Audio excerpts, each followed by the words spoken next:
திமுக அதிமுக கூட்டணி வைக்க முயன்றதால் தான் அதிமுக எம்எல்ஏக்கள் தாவேகா பக்கம் சென்றனர் என துரை வைகோ தெரிவித்துள்ளார்.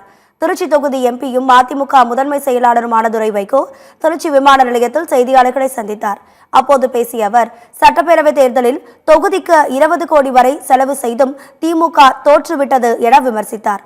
மதிமுக எம்எல்ஏக்களை திமுக விலைக்கு வாங்கிவிட்டது என குற்றம் சாட்டிய அவர், திமுக அதிமுக தான் குதிரை பேரம் நடத்துகின்றன, தாவேகா ஒருபோதும் குதிரை பேரத்தில் ஈடுபடவில்லை என்று கூறினார். திமுக அதிமுக பாஜக சேர்ந்து ஆட்சி அமைக்க முயற்சி நடந்தது என்றும் துரை வைகோ கூறியுள்ளார். யாருமே ஒரு நம்ப முடியாத ஒரு சூழ்நிலை நம்ம பார்த்தோம். என்ன, திமுகவும் அதிமுக சேர்ந்து ஒரு ஆட்சி அமைக்கிறதுக்கு முயற்சி, அதில் பாஜகவும் சேர்ந்திருந்தது.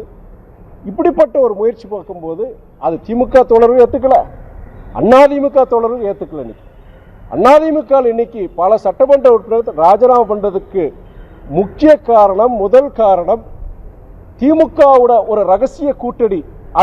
அதை அவங்களால ஏற்றுக்க முடியல. எம்ஜிஆரோட விசுவாசிங்க நாங்க, ஒரு காலமும் நாங்கள் திமுகவோட நாங்கள் கூட்டணி எப்படி நாங்கள் சேர முடியுங்கிற அந்த கணக்கின் அடிப்படையில், ஒரு சித்தாந்தத்தின் அடிப்படையில் அவங்க தாவைக்கிழமை சேர்றாங்க.